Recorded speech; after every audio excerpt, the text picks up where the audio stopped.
What is going on, everybody? Minus here from Pantheon Plus. We are at our 5-minute to launch pre-show. So this is where you can go grab your drinks, use the restroom, use the facilities, say what's up, and we'll get started here in just a few minutes. Hope you guys enjoyed the stream tonight. We'll be talking an awful lot about it. Some really good stuff. Let's go ahead and give some shout outs to some of the people here early. We had Get Lost Greg was here super early. What is up if you're still here? If you still made it. Skipping ahead, we just had Derek in. He said, I forgot this tab was open and it spooked me. I can understand hearing my voice randomly just come out of your speakers. It must be absolutely terrifying. So we have Drummond here checking out our stream. He didn't get a chance to see the stream from this morning, so we'll show you some of it. If you didn't get to see the stream, don't worry. It's still going to be worth watching. So don't worry about that at all. We will, without a doubt, give you some footage, but there'll still be a lot of cool stuff to check out. A lot of banter, a lot of talking points that we're not going to cover here tonight. So, what's up, Crank Old? We have, it looks like Brimstone left, so he's not here. Booch is here. What's up, Booch? We have Jared, Theric, Crinkled, one of my favorite guys. We've got about 4 minutes till we launch. Tonight we will not have a co-host, so this is where I'll usually plug how to get on the show. So, to get on the show tonight, pretty simple. You see what's on the screen there. Jump to www.pantheon.plus. There's a join Discord link at the top right. If it's in full screen, you'll see it very plain as day. If not, there's a little hamburger menu in the top right-hand corner of mobile or on a smaller browser window. Click that, and then just click Join Discord. What that'll do is put you into the Pantheon Plus Discord, which you're welcome to chat about Pantheon all you want. Pretty good community there. Love you guys in there. But more so, if you want to get live on the show, there's a voice chat called The Green Room. And in that green room, you can go in there, you can chat with other people, but it also queues you up for getting on the show. And we're going to have a lot of green room tonight. So honestly, if you ever wanted to be on the show, nice, Vander. If you ever wanted to be on the show before, but you weren't sure, this is a great time to jump into the green room because we're going to have a lot of ability to bring people in tonight without a co-host. You guys will be in full charge of the meter. So if you haven't been here before, hope you have fun tonight. We will also be keeping up with the chat quite a bit, and we're going to be covering quite a bit of topics, which I'll get into here in just a little bit. We have about 3 minutes left. Like I said, grab your drinks, and let's get ready. You know, Vandred said that he's reading naughty words out of the finish it for Brad. Little hashtag here. He's adding quite a few letters, though, to be able to read it that way.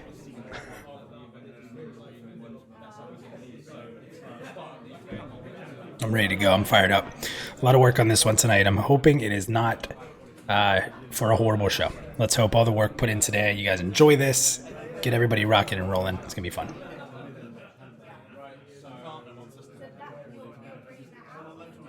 I just switched from coffee with rum chata in it to a Michelob Ultra. And it's just a weird transition.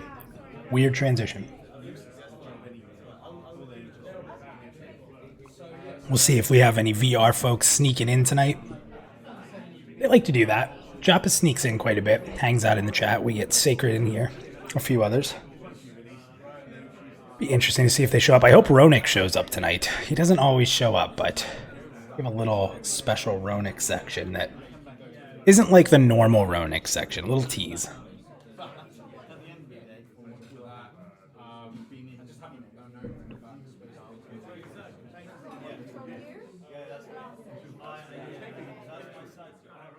Unfortunately, I just got in Discord. If you're in Discord, you'll see a little bit of different chat that maybe isn't in this chat. We try to stick with the chat in the Discord and also the YouTube. But poor Micah, he is not feeling well. He said he's been sick the last few days and just wants to crawl under his covers and pass out. So he will not be here tonight. But it means that my rogue poisonings are working well because we're trying to poison all the elves so that that guild doesn't even get started. So Bronson, if you're there, you know what we're talking about. All right, guys, so we're right at 9 o'clock. Let's go ahead and kick this off. Oh, we're live? We're streaming right now? Cool. Awesome, man. Let me just,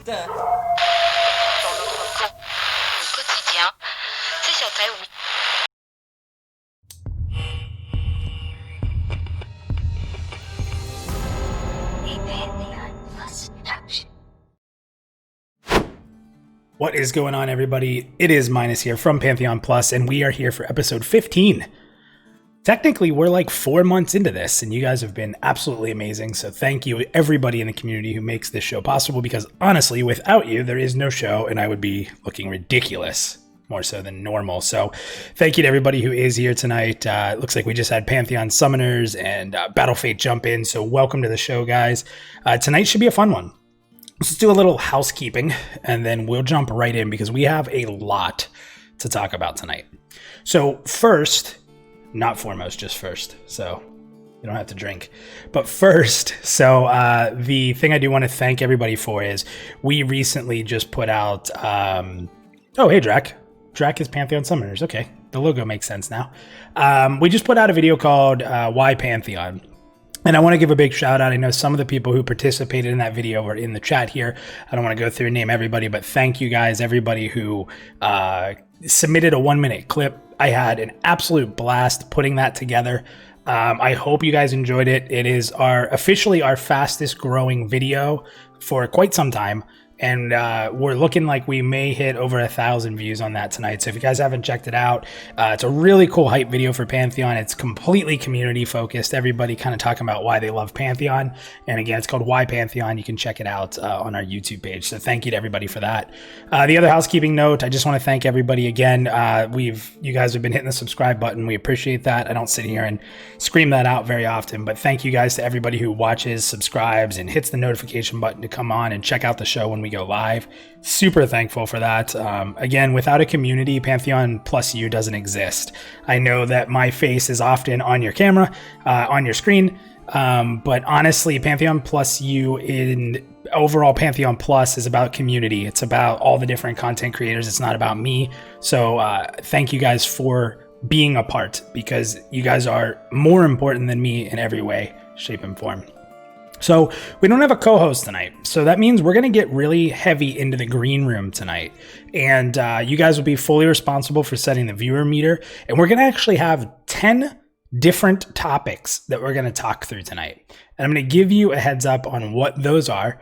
I went through the stream and rather rapidly pulled out some things that were really important to me and spliced it all together as it happened through the stream and tried to put everything in one neat little package. So we're going to watch back some of the stream and then talk about it in small segments. And what we'll do is I'll bring people on from the green room as we start those, and you can hang with me and talk about it. Then we can bring other people in. If you want to talk about another topic, you can jump back in the green room and come back on. So this is going to be very community heavy tonight. And again, we'll be referencing the chat quite a bit. So light up the YouTube chat and get in that green room, and we're gonna have some fun tonight. So today's stream, I really enjoyed it. There's a lot we're gonna talk about. I was really hyped up from it. I really thought that the zone itself looked absolutely phenomenal. It was just so massive. I know we've seen Amber Fate before, and I've actually watched. Crinkled said, "Damn, 10 topics. Don't worry, we're gonna get through them pretty quick." But I watched the old Amber Fate multiple times. I watched it a long time ago and I rewatched it today. And it was always a massive zone, don't get me wrong, but there was just something about it today that made it feel bigger. Maybe it was just the way that they've improved the lighting and the graphical side of it, the way that climbing was working compared to what it did in the past. There was just a lot of really, really cool things that they showed in that stream. So the zone was just impressive. The stream was impressive. I thought there was a lot of excitement and fun, and we got some good tidbits. So here's the 10 topics we're going to discuss tonight. We're going to be talking about climbing. I got all the clips of climbing put together. We'll talk a little bit about what we saw and what we think of it. And I think the community is a little divided on climbing, so that should be interesting. We're going to talk about the shield block mechanic. There was a few little tidbits mentioned here and there, so I tied all of it together into a short clip that we'll watch. We're talking about the perception system. You guys are going to get to see all the different little perception pieces all together in one, see some of the stuff they've talked about with perception, but we're going to dig into that and get the community feedback on what they've thought about that, so I'm excited for that. We are going to get into a very quick discussion on buffs. If you didn't see, there was a neat little thing about buffs. We'll show that and talk about that. We're going to talk about Ronick nuking. You heard that right. I wish Ronick was here. If anyone from VR right now is sneaking in, just whisper, I'm saying, Ronick, they're going to show a video of you, and it's not you dying. Because that's happening tonight here. Be the first time you see a highlight video of Ronick, and he's not dying.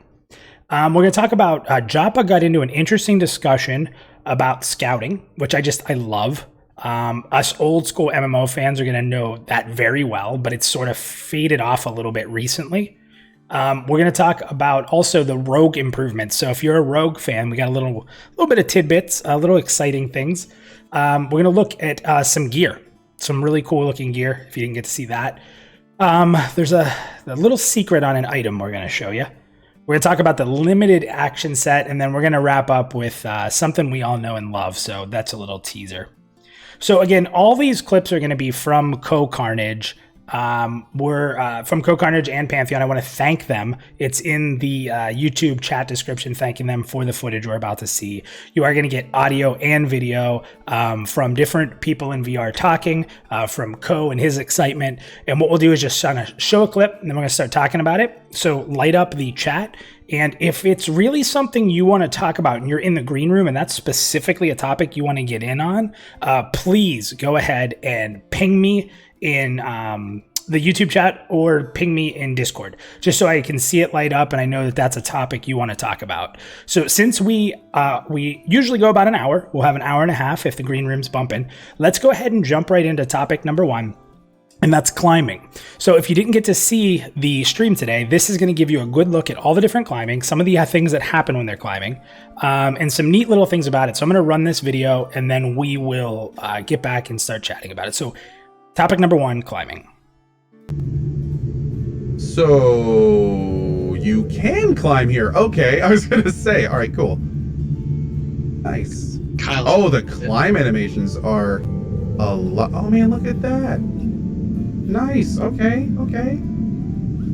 Yeah, I remember when we saw this system for the first time, and it definitely did not look anything like this. There's been a lot of work on this. My armor's a little heavy. If someone could help me up the cliff face. If I could just plug shamelessly here, it is a crowdfunded project, so if you do enjoy what you're seeing, all of your pledges go directly towards the game. So you can visit us at pantheonmmo.com to see what we have available there. They did mention very briefly that the rogue rope was not quite in yet. When we came out of that cave, like you saw that climbing surface in front of you, and it's instantly like, okay, that way. But then when you come back, you realize there's actually a way that I totally missed. Yeah. It's actually the wind in the game. This game is much more about kind of the journey. It's a lot more tactical. And most importantly, because the combat's a little bit slower, if you're fighting 2 mobs and you know that that's going to take your group a while, it makes it kind of a big deal when a 3rd mob comes. It makes it a much bigger deal when a 4th mob comes. So it's more of kind of a slower tactical feel, like a lot of the older MMOs had, and a lot less of kind of the theme parky, more kind of like, let's just get as many mobs killed as we can, move through that should clean it up a little bit for you guys. A lot of things to do. We're going around here and going up. Let me know if that helped.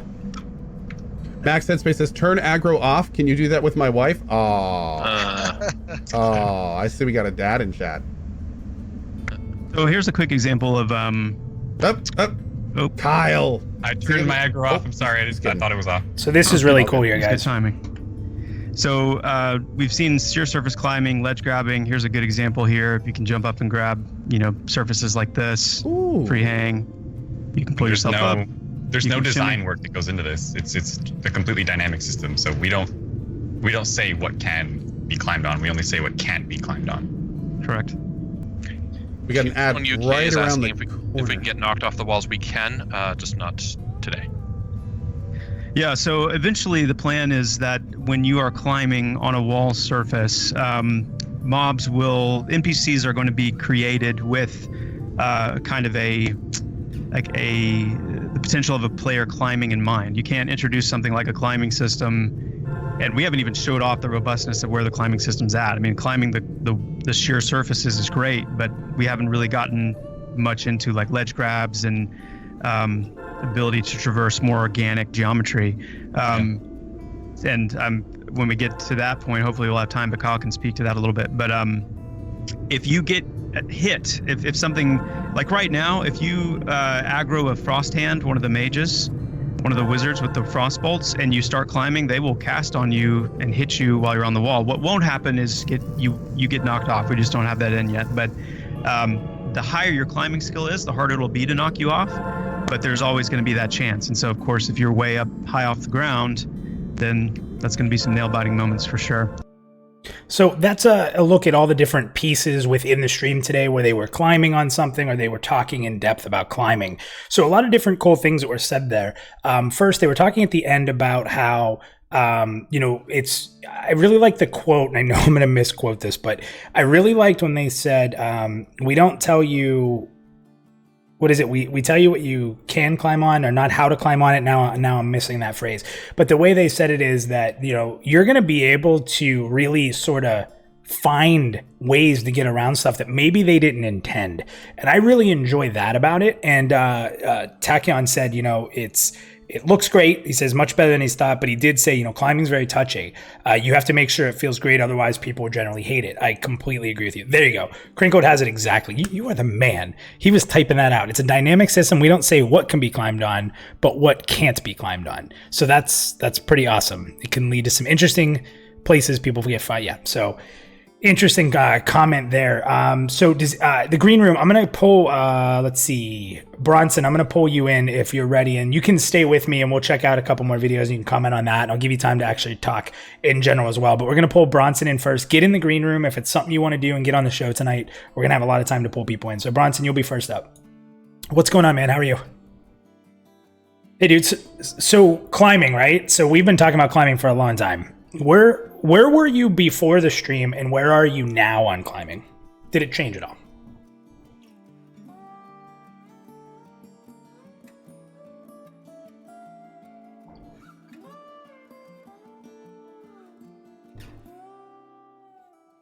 Mm-hmm.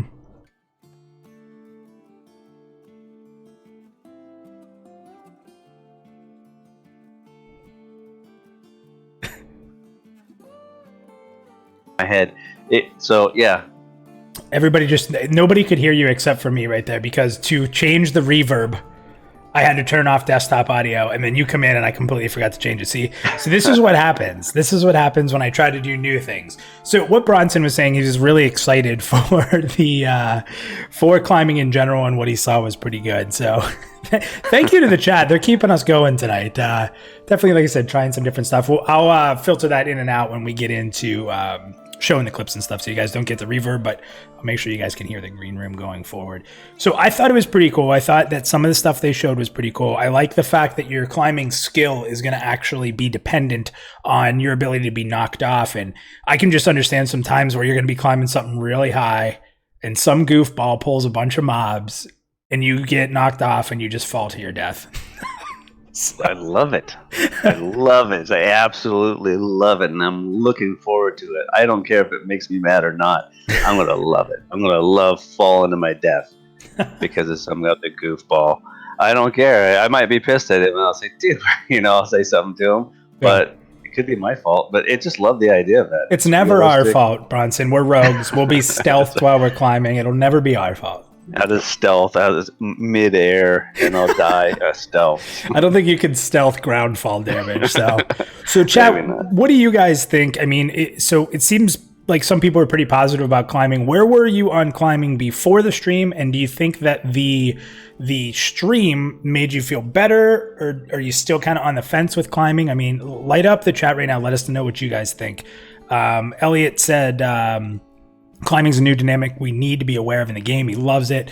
Tachyon said very dubious before. Looks like they may have a good handle on it. So overall, some pretty positive stuff. And we'll still have time to talk to anyone in Green Room who wants to talk about climbing and what it was like. You can go back and talk about topics we pass. But Bronson, if you're okay with it, I'm going to jump into topic number 2. You want to talk about shield block for a bit here? Let's do it. Okay, so Bronson, so that they're not getting reverb, I'm going to turn your mic off till the end of the clip. And then I will turn you back on so people can actually hear you as well, if that's okay. So I'm going to mute you for a second here, and we'll go ahead and watch the clip here on shield block. I like the shield block mechanic. That's interesting. It makes it so, like, you know, I'm kind of used for this kind of system where you're just spamming at buttons every time they're up, but that kind of removes that whole feeling a little bit. Yeah, it causes you to really pay attention to the attack speed, the attack rhythms of what you're fighting, because with only a 2-second window, you want to try and get a sense of how often they attack, what did their special attacks look like, and then you start timing your shield block around that. Does my shield block affect spells? Does your shield block affect spells? Yeah, like when I have my shield up for the shield block move and they cast a spell on me, is there anything there, or is it physical only? It's physical damage only. If it's also absorbing spell damage, then that's just something that needs to be tweaked. Oh no, I don't think it is. Yeah, I was just asking. Okay. I didn't think so, but I was always, you just never know. It always seems to be little things like that get dislodged. But yeah, it should be set up to only be absorbing physical damage, and same with resilience. Resilience should only be kind of absorbing physical damage that comes in, not magical. The cool thing about shield block, though, is that eventually when you're able to get certain shields that have are made out of a material that has a reflective nature to it, then your shield block will also be able to reflect spells. So it won't be absorbing spell damage, it'll actually be reflecting them or have a chance to. Yeah, this guy's timing is completely different from the other mobs, so it's going to be a learning experience to be a tank, that's for sure. Mm-hmm. Yeah, he's using a slower weapon. Much slower weapon, yeah.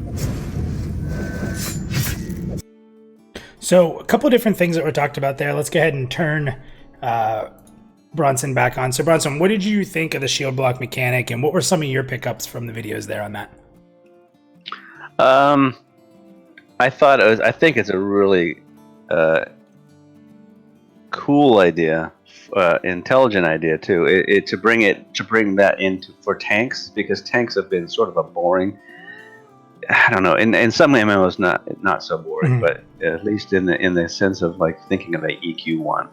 I use that one as the example, but bad example. But it's just not a very exciting way to play. But they've created this dynamic with the warriors that brings something to the table. That brings something more to the table, and the shield block is one of those cool things. Yeah, and I really like that, because I think in a lot of games, and they've said this in a few other streams, if you haven't caught some of their other streams or seen some of the specifics they've said on warriors, they said they didn't want a shield to just be another piece of armor. And I think in a lot of MMOs, shields are just another piece of armor. It's your high armor piece. You have maybe a lot of stamina on it. It's just there, right? It's not as cool as a weapon. They really want to try to make the shield a part of being a warrior, a part of being a tank that uses it, a paladin as well. And I think, like you just said, it's really cool because of having to learn the timing of a mob and having to sit there and kind of strategically press your buttons, not jam them. Now, some people will say there were certain abilities like that in WoW, like Spell Reflect. But I'd be honest with you, because of the pace of play in WoW as a warrior, not many people used Spell Reflect. Number one, because a lot of abilities couldn't be reflected, especially against boss mobs or special abilities. But number two, because it only had a 2-second window, similar to how this does. Shield block, you put stacks up and you had a defensive build and you could stack it up a few times. So it was really easy to use the ability shield block in WoW. So this is taking the shield block idea of preventing damage, but now putting it into a skill-based setting where not only do you need to be able to time it right, but you need to understand the mob you're fighting. I really, really enjoy that. It looks like Corvid just said plenty of MMOs have done active combat where you block in real time, cast in real time. So yes, we have definitely seen that. It's not brand new. I just like how they're implementing it, if that makes any sense. No, it does. I agree. I agree 100% because I love the idea that the player, like it's been done before, like the person you just mentioned said. Mm-hmm. But yeah, the idea that you can actually you're doing that brings a lot. Yeah. The way they're handling it. Yeah, and Get Lost Greg said, shield block seems like something that over time people might decide if it's inefficient. Group might want the tank DPSing full time, let the healer take care. I think it'll also separate strong tanks from, I don't want to say, the terminology I guess would be weaker tanks, or people who are maybe less experienced, but a really experienced tank is going to be able to just nail that ability and be pretty good with it. Now, the other cool thing is that they mentioned that as you get different shields, it may have a built-in mechanic because of your shield type to reflect certain types of magic. I thought that was really cool, and I really enjoyed that quite a bit. What were your thoughts on that? Yeah, I have nothing negative to say about any of this because everything I saw in the whole stream was, I don't know, pretty exciting to see. Yeah. So yeah, that's just another great thing about having a shield, and it should have that ability to reflect certain types of spells or material that was made. And it's the gear, right? It's not necessarily the ability. It's I'm using the shield, and the shield has that ability on it. And that's kind of cool to even think through maybe different types of gear we might get, that actually gear can add these little effects to our abilities or increase efficiency in certain things in a different way than just giving us stats, which is actually pretty cool. So yeah, I could never really a big fan of a game that just had gear and just magically gave you all these stats. It's nice to have the stats, but having the actual shield is another tool in your toolbox. So it's I don't know, love it. So I'm going to toss you down back into the green room, Bronson. Before I do, why don't you start us? Where's your excitement level? Did this stream raise your excitement level? Did it keep it about where it is, or did it lower your excitement level? Oh, it raised it. You got pretty high? I mean, yeah. I mean, you want to throw it all the way up, that's fine with me. Because I mean, it definitely, I know, made me, and just, I knew that this was what it was going to be in my mind. That's how I always felt it was going to be. It just, verified it for me. So awesome. So I'm going to toss you down. Thank you. You can stay down there in case there's another topic you really want to talk about. Just ping me and let me know. I know you chat with people in there. But I'm going to toss you down, and then we'll bring some more people in, and you guys can go back. So far, we've talked about climbing. We've looked at shield block, and we're about to jump into perception. So I'm going to throw you down there. If anybody in the green room really wants to talk about perception, ping me so you can jump in now. Otherwise, I'm just going to go in order here and take someone in. So I liked the shield block discussion, and I liked that a lot. So, I mean, I guess I was going to wait to put my meter up, but I think you guys can probably tell I'm pretty hyped. So I'm right up there at the top. Again, if you weren't, or there are things you don't like, please say it. This is not just everybody be happy about Pantheon. If you have an issue, we'll lower that bar down. So when you come on, just be truthful and honest with the community. We're here to support you. So let's see. I didn't get a ping from anybody in particular. So let's go ahead and bring Booch. We're going to bring you in. We'll talk a little bit about perception. I'll give you an opportunity to talk about some of the stuff we talked about in case you want to. So Booch, you're coming up now. What's going on, Booch? How are you tonight? What's happening, amigo? Oh, I'm happy to be here, man. I'm excited. We had a good day, a good stream. I'm pumped, man. I'm pumped. It was awesome. So before we jump into perception, did you want to talk about any of the two things we just put? Are you good to go? You want to move forward? What's on your mind? Well, you know what I'm going to do? I'm going to play the devil's advocate here, even though I was very satisfied with the stream. Yeah. We were just talking in the green room, and what I was saying is there are some areas that in a perfect world I would improve upon, right? Mm-hmm. Okay, I'm looking at the stream, I'm like, okay, in a perfect world, I think the character models could be a little better. Mm-hmm. Perfect world, that armor that he had on it was pretty cool, but it could have been better. But to me, what I view as important in a game, those things are on the bottom of the list. The content, the lore, and the way that the gameplay was. Yeah, I'm in. I'm all in. I'm satisfied. You know what I'm saying? I've said it before, and maybe this is unfair, but it paints a true picture. When I jumped into Pantheon, I never had this vision that it was going to be a visually stunning game. When I jumped into about a year ago, a little over a year ago, I saw it for what it was. I'm like, okay, so it's not going to be graphic heavy, but it's going to be gameplay heavy. I think where it's at now, because of where my expectations are when I came in, it's so far beyond what I thought I was going to get, right? Yeah. Oh, yeah. So that kind of, that tampers someone who comes in right now will have a different view of the graphics than I do, if that makes sense. Yeah, because I remember back when they first came out with people were saying, look, you got to up the graphics.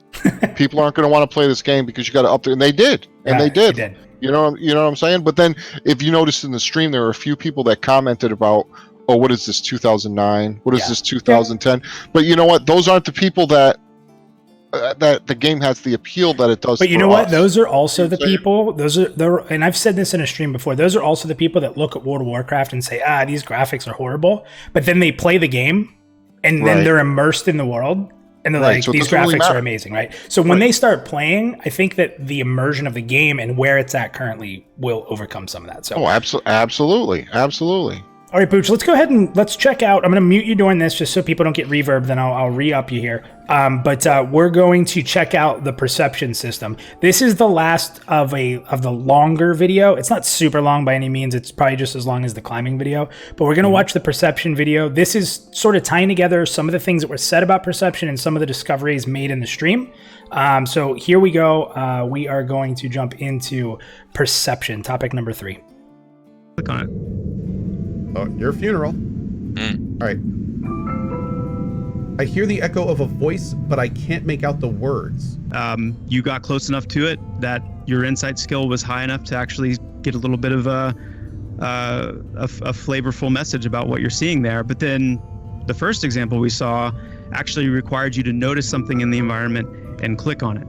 And the idea is that as players experience this more and more, it starts to create this sense of always wanting to kind of check things out in the environment. And as we look around, like for example, let's say this fallen kind of statue head face here that's kind of fallen and sunken into the ground, this might be something that interests us. And so as we get closer to it, we would receive just a little hint, and then you can just make out somebody up there on the anvil. Astrid the Grandsmith.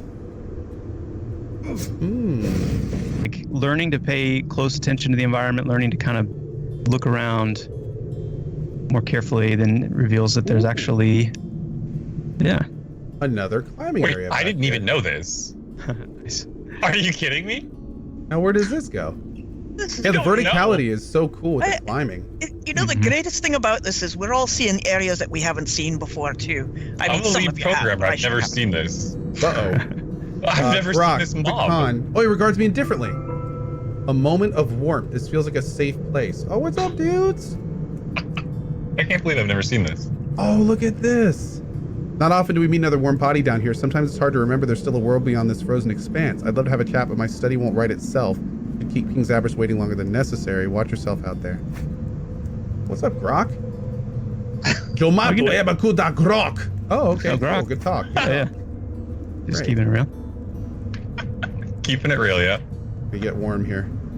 It was important to us in this stream we've shown off the perception system. We've talked a lot about that, but the world needs just denizens that occupy the different area that are just here living and doing their own thing. And so it's not always going to be a quest. It's not always going to be some grand storyline. Sometimes it's just happening upon different adventurers or villagers or people that are just carving out their existence as well. And that's a huge part of the soul of this game, is making the world feel lived in. The Cohh's Agger off.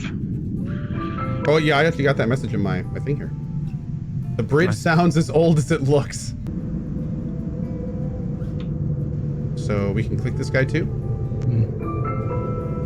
The voice is more clear, an echo of the word forgotten. Damn. These dwarves chose to settle up here, far from where they began down below. So it begs the question. Yeah, no books or paintings, no memories. The air feels a bit warmer here. Oh, I really want to hear some more about the lore here and why these dwarves are such jerks. hopefully somewhere in the lore it describes why there's such a bunch of just jerks. I agree. Oh, how did you find this place? Notice the symbol Who there told is you? a Was piece it, was of. it the, no, forgive me. I you don't mean can't to shout. find Don't this even remember without what I was perception. getting on That's what about. that symbol Please is leave me down there. alone within the quiet of these walls. Jundin Fell, forgotten historian. The box feels warm. What is going on here? Can I open it? Can't see Not it yet. open. Yeah, so that's a great question about the pings. And it's the best answer I can give right now is that it's going to be varied. It's a pretty bad day if you've if you can only get a ping one time, and if something starts attacking you, or your children run into your room and you get distracted and look away and you miss it, and that's the only opportunity you have to see that message, then that's a pretty bad day. So what we're probably going to end up doing is certain pings will have a shorter kind of internal cooldown where maybe they'll only fire every couple of minutes. Other pings might be up to 24, 48 hours. But beyond that, we may do something like just a personal kind of player option where you can go into like your game options and check a little checkbox of don't show recurring perception pings. So a lot covered there. You are unmuted now, Booch. So Alrighty. What'd you think of that? I mean, perception's been, you've been in the community for a little bit. Perception is very hit or miss. It's definitely not, there's not a heavy leaning left to people loving perception or people being afraid of perception or thinking it's gimmicky. I hear that word a lot with perception. It's gimmicky. But we saw it very much so in effect right there. So where did you stand before the stream, and did that change how you felt at all? A little bit, because I'd never seen it actually in action. So I had a little bit different of an idea of how it was going to work. And I thought it was, I think it's a fantastic idea, just because of the way they described it as being a DM.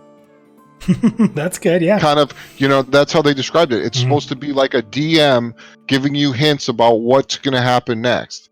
And I didn't really realize that's how it was meant to be until today. And the only improvement I could see is, if it was me personally, that banner being up high like that and so big, I would prefer it to be smaller and almost like it's coming out of your head. Like that banner, might be able to move it's a thought, you know what I'm saying? Yeah, and we saw in the stream, and I'm not going to be talking about UI components tonight, but the UI did seem to be fully movable, and I would imagine resizable. So it'll be interesting to see, because you might be able to move that somewhere near the middle of your character. So it feels, and I get it, it feels a little immersive when you can just kind of look at your character and be lost in the world. I totally understand that. That's definitely, it's definitely a cooler system than I envisioned it when they first described it. And to take it one step further, can you imagine if you gather together a bunch of these little tidbits and you eventually unlock some little story, a little snippet? Or you open that chest. You hear the voice of Chris Kane. Yeah. Giving you a little 10, 15 second story. Yeah. That would be the coolest thing ever. Come on. That's awesome.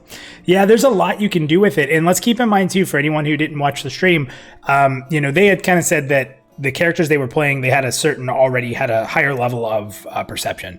So, some people may not get any of those pings. If you haven't increased your perception, then did you see what they just said to you, Boo? Yeah, fair. A bard story. So if your perception level's not high enough, you're not getting those pings, right? And it's crazy because it's think about what it was. He walked into that hallway. Now, I feel like, correct me if I'm wrong, and if Cohh ever watches this, you tell me, or maybe even someone from VR, but I feel like they told him to walk through that wall. It was a setup, right? It's a setup, right? Because he just immediately turned towards that wall. But it's pretty interesting when you hear these. It feels warmer. There's these pings that are teaching you, and there's these pings of something feels different, and that feels different makes you kind of look around, what's going on? Why does it feel different? And in this case, it would lead you to kind of stumble through that wall and be like, oh my God, look at where we're at. And who knows where it goes from there, depending on what you've collected and what you know already. So, and will they make it almost like an option thing? Mm-hmm. Like a real D&D type deal where they say, you hear a voice off to the right. Do you want to follow it? Yeah. Maybe you want to go to the left. And isn't it more? Isn't it that where you can make your own decisions? You know what I'm saying? Yeah, and isn't it more immersive too to be able to just get these pings because of your character understanding the world than to just have talk to some merchant or some guy in the village or some random that you'll never talk to again? It feels more personal. It feels more personal while still not making it so like you're the main hero of the story. I hate that. I hate how MMOs have gone that way, but it makes you take what you're doing. Oh, here you go. Chris just said we did not tell him about the wall. It was an amazing valid. So that's incredible. That's absolutely incredible. Oh yeah, so there you go. There you go. And that's, I mean, to me, that's what the perception system does. It teaches you that something's odd. You've kind of figured it out. So, well, the other cool thing Thanks, is Chris. if you're in a group of 6, and it's not like, you know, every single person that strolls across this rock is going to get this thing. It's, oh, wait a minute, what happened, dude? You just get something? You know what I mean? And you're like, then whoa, you start kind of strategizing with your team. Like, hold on, guys, we need to look dude, around. that guy's got perception. That's awesome. What's he been smoking? That's His awesome. perception's through the roof. Well, Booch, we're gonna grab some other people. So, do you want to move that meter? Are you hyped? Where do you want to? I'm psyched. I'm psyched to the roof, dude. Dude, I'm so happy you jumped in. It was awesome raise the talking to you. roof. Awesome talking to you about that. And if there's All right, something you brother. really want to chat about that we get to in the next topics here, just ping me or something. We'll get you back in if you want to right, shout out all about right. it. Okay. Thanks, Booch. Sounds good. Thanks. So, Theric, we're going to be bringing you in next. I see you down in there in the green room. So go ahead and unmute, and let's go ahead and take your headset, turn that back on, and we'll bring you up. So here comes Theric. So, Theric, welcome to Pantheon PlusYou. How are you? Good. How are you doing, Minus? Good, man. Doing good. So I'll let you have the opportunity. We've talked to 3 of the topics. We've gone through the longer of the topics at this point. There's one topic I'm going to rant on. We haven't got there. But we've gone through looking at some of the climbing. We've looked at the shield block, and we've looked at perception. Before we go ahead to some more topics, and you're included in that with me, do you have anything you want to jump into about those topics specifically and make some comments on? No, I think you covered it pretty well. I was talking in the green room ahead of time, and most of the things that you guys mentioned were stuff that got brought up. I just think the climbing looked really, really good. Like the ledge, like the jump and grabbing the ledge looked just awesome. So, and I know you're a huge proponent of identity, and me and you have talked about that before. You were kind of really hinting on that and talking on that in the Why Pantheon video we put together, and thank you for being a part of that. I'm sure perception then it tied right into that, right? You enjoyed that? Yeah. That's awesome. Yeah, 100%. Yeah, it's such a cool system, and it's so, like I was just said in the chat, that because not everybody can do it, right? Like it's identity is tied to your character, and it's such a unique thing. A reason why you'd want to have somebody in your group who can do this, who can integrate this part of the, your experience, like wherever you are, whether it's Amberfate or somewhere else, into the group experience, right? Because if you don't have somebody with this skill, or not the skill at the level that is needed to get those things, I think it just takes away from it. So I love that it's part of your character's identity. Awesome. So we're going to get into some couple quick topics here. I'm going to have you stick around for a couple of them here.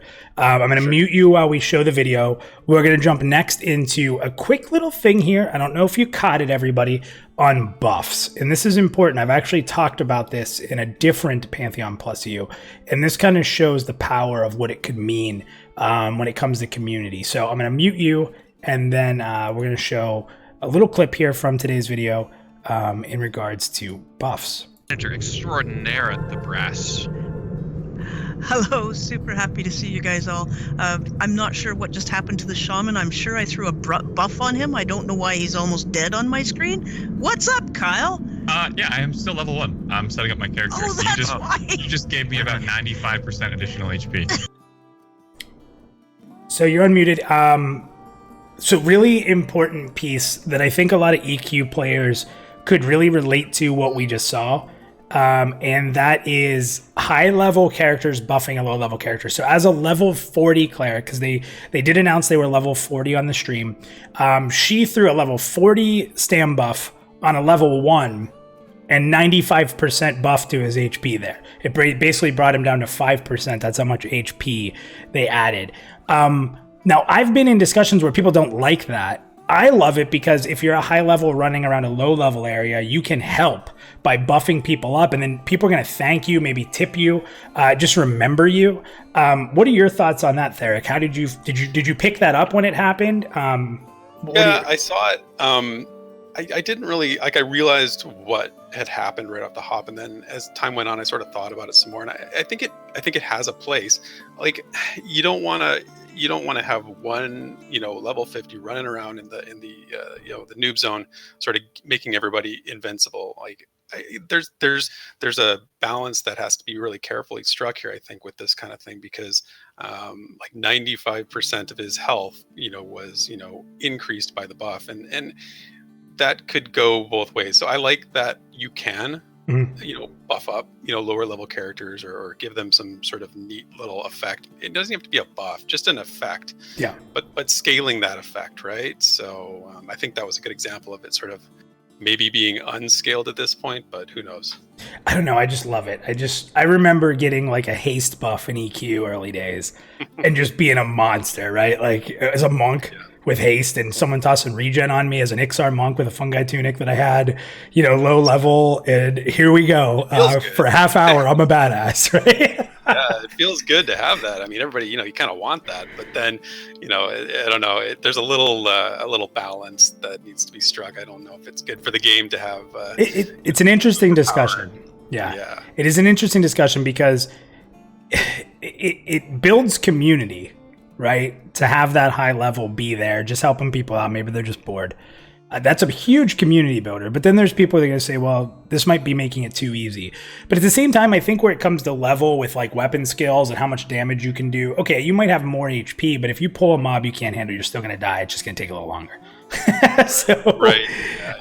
It could give that run buff so you can run away quicker, right? Yeah. Like it may help you slightly do better on, certain mobs a couple levels higher, maybe a level higher. But if that mob's 3-4 levels higher, you're dead either way, really, when it comes down to it. It's just going to be, it's not going to be as quick, I guess you could say. Yeah.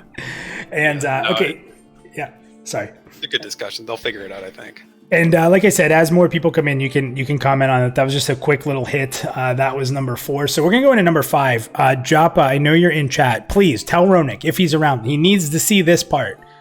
We are going to show a video right now, not of Ronik dying. It's been done. We understand that Ronik dies. We've seen multiple videos about his death. Poor Brass picks on him all the time. Ronik's just the guy who dies. I want to show a cool video that shows not just Ronik's capability, but shows what a wizard can do. So I'm going to mute you while we do this, and I'm curious what you guys think, because I thought that this was pretty cool. So I'm going to mute you, and here comes Ronik nuking. I'm gonna bring down the thunder. He's going to bring down the thunder. I got an interrupt ready to go. Look at the health of this mob as he starts unloading here. Because they were fighting it forever, if you didn't see the stream. Do your heal. Do it. He was healing himself. Do it, is he? Do it. Do it. Ah, now he's dead. Dang it.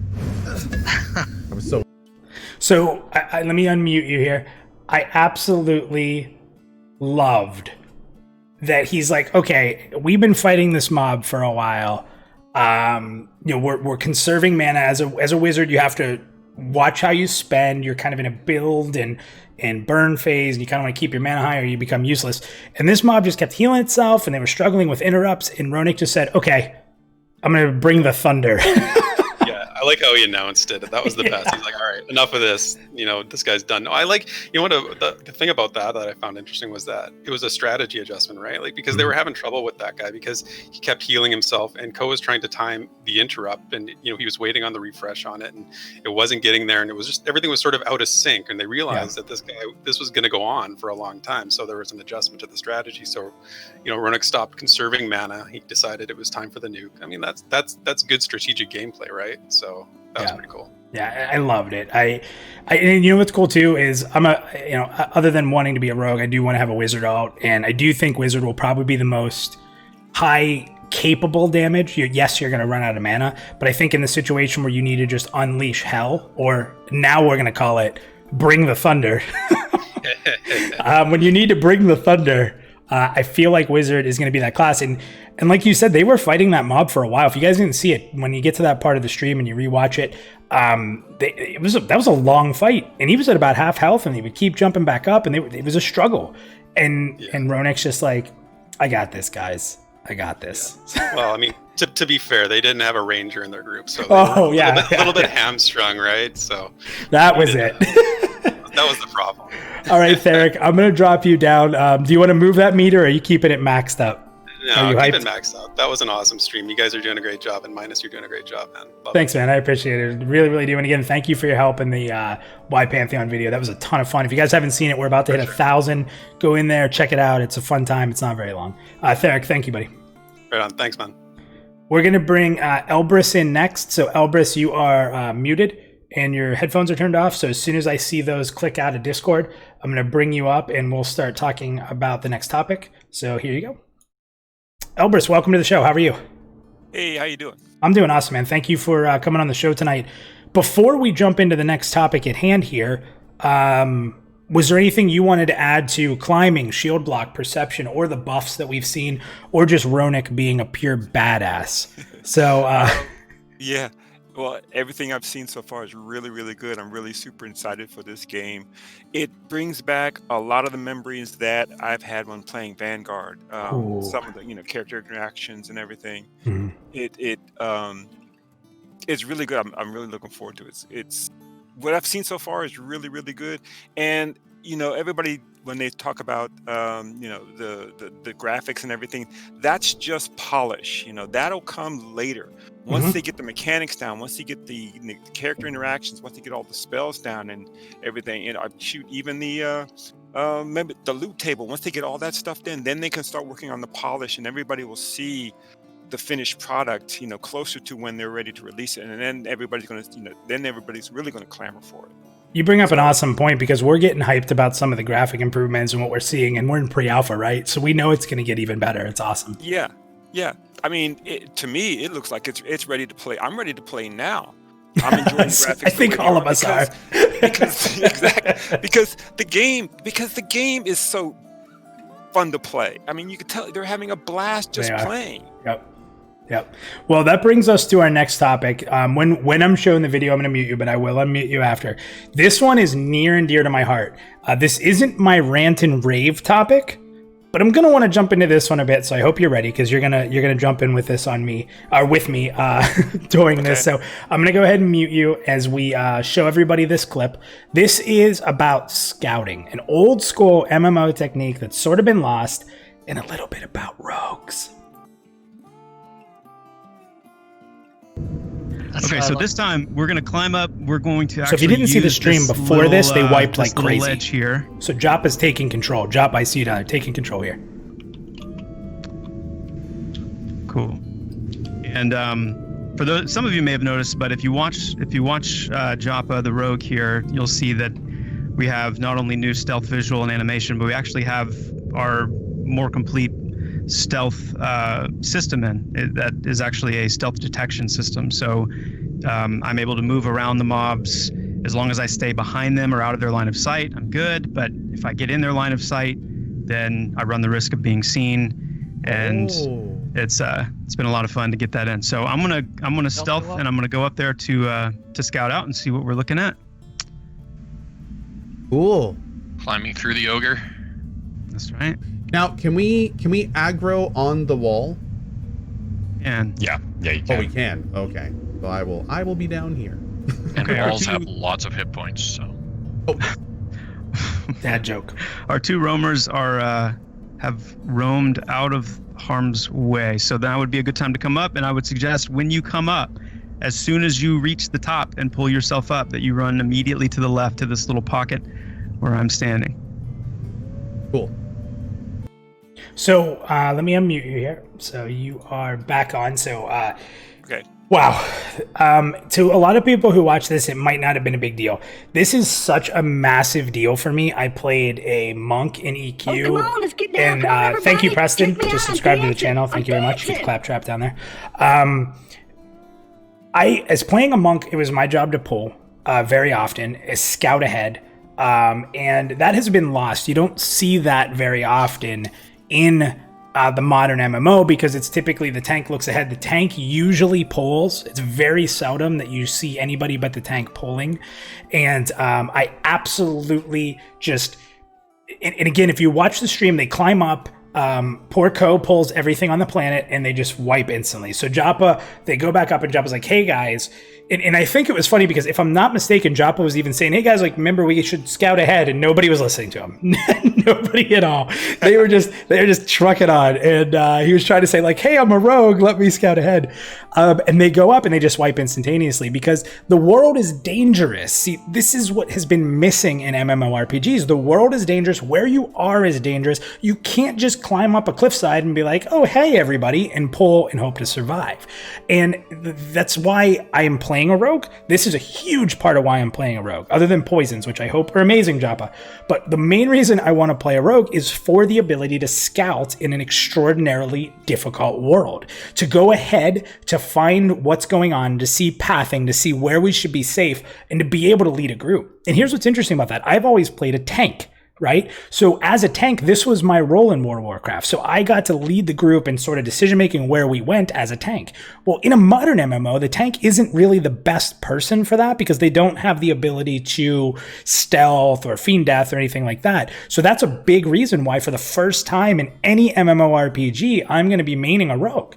And it's because the world is dangerous, because stealth is important, because I can scout and see the world in a less dangerous form than other people. So I just loved the fact that they wiped and that Joppa kind of took control as the rogue, got them up there. We talked about the new stealth system, which looks awesome. So yes, I'm ranting, I'm raving. I loved it. This was a huge moment for me, and it's a huge moment for the gameplay mechanics of being in a group and dungeoning. So Elbrus, what are your thoughts? Am I crazy? Am I overhyping this? What do you think? No, I 100% agree, because when I watched that video and I watched him climbing up there as the tank, my first thought was, what is he doing? He has no idea what's up there. What is he going to run into when he gets up there?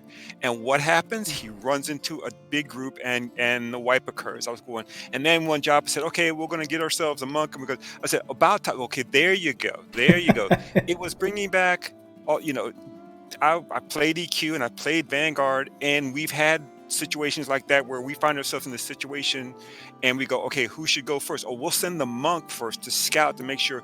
We'll go around the corner and see what's there, and then he'll come back and tell us, and then we'll figure out our strat from there. I mean, that's the strategic part of the game that that has been missing for so long, that this game is bringing back, and I'm really and I'm loving it. It was great.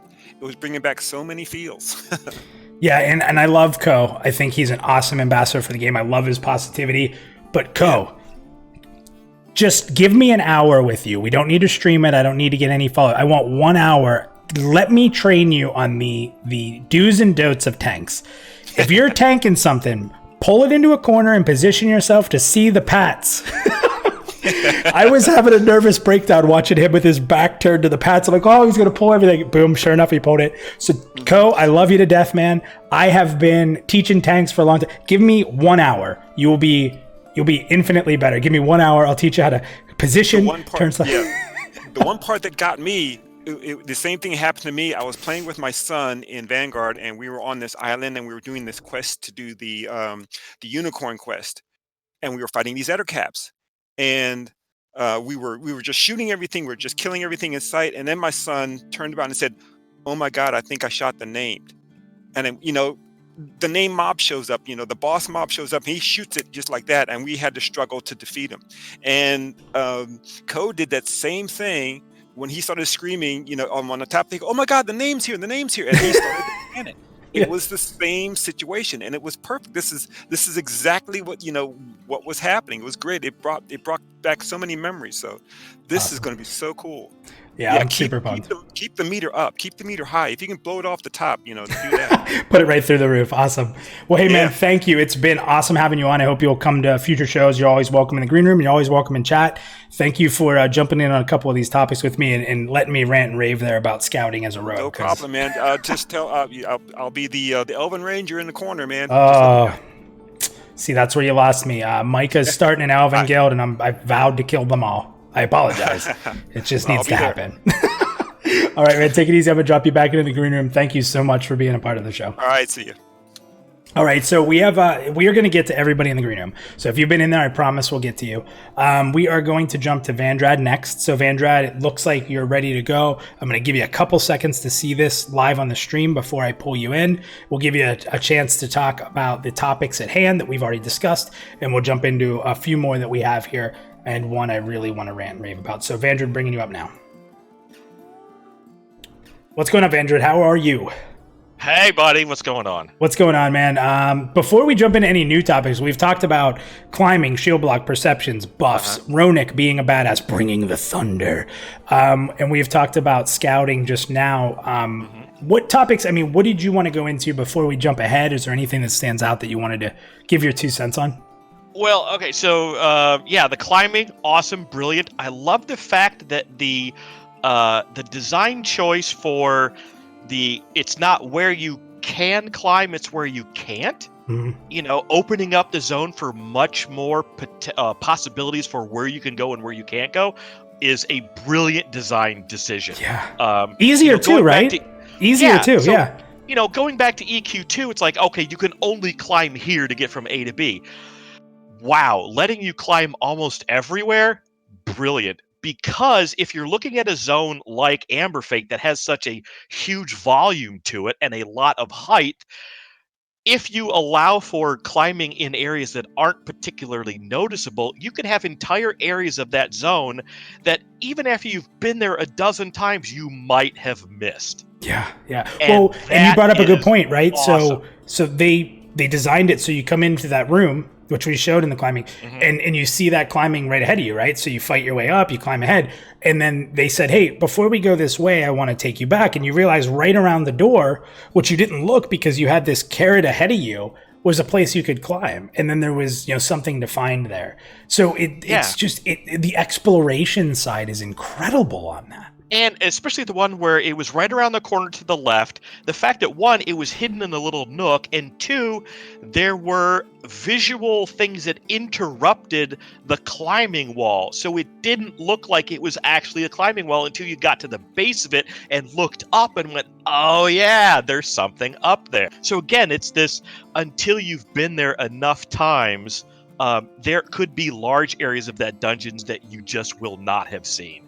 And that means you're going to spend more time in there. It's going to keep your interest a lot longer because it's always going to stay in your back of the mind, did I actually see everything?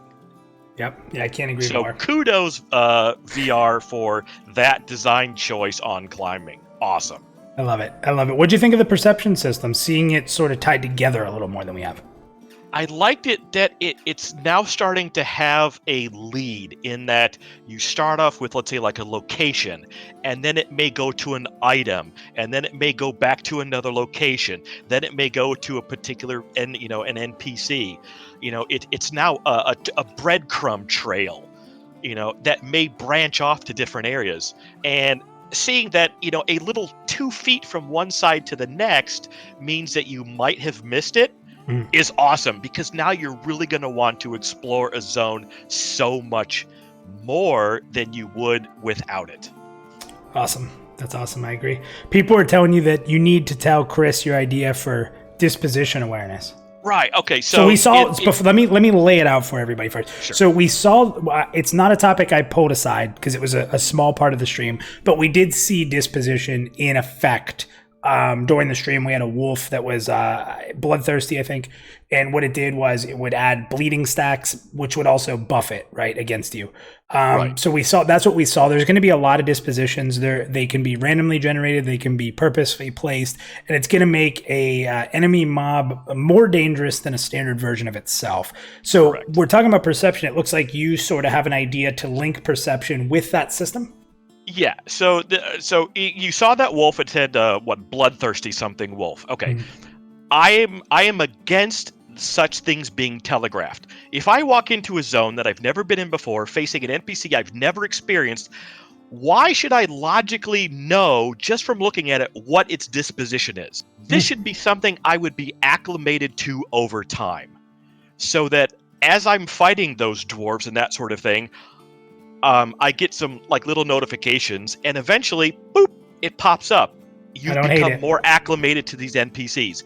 after hours or whatever, now as I look at them, I see those little visual tells that, kind of happen, off in the, behind the scenes sort of thing. Once you've experienced enough of it, then you eventually see the name. It's not bad. Exactly. And the more I think that perception is built out to be more important than just the perception can be a huge part that changes what this game is compared to others. And I think that including it and things like that could be a really great idea, to be honest. Yeah. So again, it was kind of like you could either do it in active, so you're constantly hitting a button to actively investigate, or just let it be a passive thing that as you are adventuring in that area and experiencing those mobs over and over and over, then you naturally become more acclimated to their particular idioms and activities, and those things then pop out. That's awesome. I love it.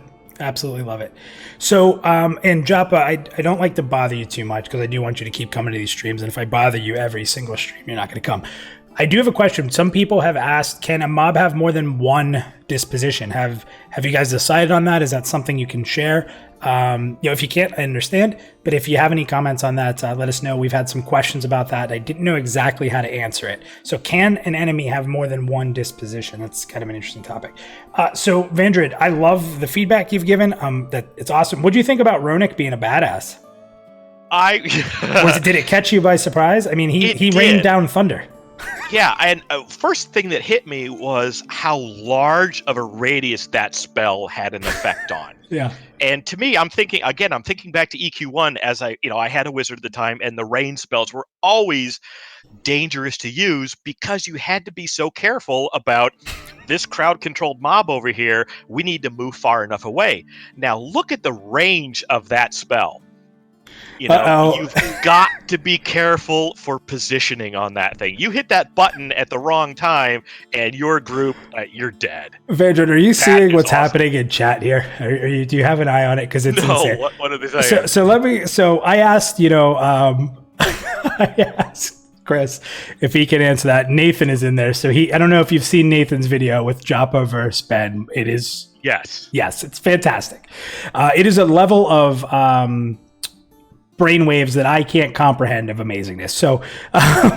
So Nathan immediately said, Ben Dean isn't here, Joppa. Feel free to answer, sir. And immediately after, in undercover, you see someone named BR, and with his picture, and it says, am I not? Oh, wow. That's funny. And then poor Ronick, Booch here said, even a broken clock is right twice a day. True. You're very true. All right, so let's go ahead, Vandrid. You want to jump into the next topic with me? We're going to show off some sweet gear. So I did sort of change the video just very slightly with Gamma to try to get the gear to pull out, but I didn't want to overdo it because I don't want to manipulate to a point where it looks different than it should. So I did try to pull this out. I zoomed in a little bit. I want to show you guys a full gear set that they kind of said would be from a dungeon. And you can kind of see them putting it on, highlighting it. So I'm going to mute you while we watch the video, then I'll reactivate you when we get out. So here you go, guys. This is Joppa's gear bag. Yeah. All right, let's see what we feel like there's plenty of offerings out there with faster paced combat, faster time to kill. Yeah. And there is very definite reasons that we've chosen to go this direction. That being said, there's still tuning to be done, and the warrior is a little OP right now. Oh, look at this! Oh, cool! So each bracer looks different. Okay, that's kind of great. Oh man, dude, this is looking good here. This is a pauldron. So this would go down. It's not arms, is it, or back? That's shoulders. Oh, up here. Oh, there we go. Okay, got to get the helmet on. Yes. I have never gotten a bag of goodies that looked that good from Christopher. Metal. Are these called metal-plated kicks? Oh, that's amazing. Okay, that's an excellent name. Oh, that looks much better. Grips of war making. See, these are the kind of items we're going to be about bosses, aren't they? That's right. Oh man. We've got several new armor sets that have been made, but we just wanted the chance to show one of them off here on stream. So let me unmute you here. Okay. So what we saw there is a sort of a dungeon gear set, gear that kind of matches up. We're all familiar with that in any MMO. One of the things that's been talked about a lot since this game's been created is they want armor that is is realistic looking in a sense, right? We're gonna have flaming swords and we're gonna have these runes glowing and stuff. So there's gonna be, some fantasy to it. But if you looked at that gear, it felt like something a warrior would wear when you watch an old medieval film, or you watch something like that. It was pretty neat. It had a lot of detail on it. What were your thoughts as he was putting that gear on? Did you like how it was looking? Did he look? If you were walking through town and you were the one wearing the first gear set and you saw him standing there, would you have stopped and sort of peeked at him? No. So so the first gear set he wore when he went into the dungeon, it's the primitive set. It's the loner gear. It's the stuff that your grandfather had sitting in a dusty trunk somewhere, and you're going out into the world. That's your first set. I like the progression that it becomes more impressive, more ornate, more complex, but yet it's not overly flashy. That gear looked like it's your higher end city guard. It's maybe the standard armor for the king's army, that sort of thing. I could see where, let's say, your first steel breastplate would be fairly uniform in color, not very detailed, smooth surfaces, possibly painted.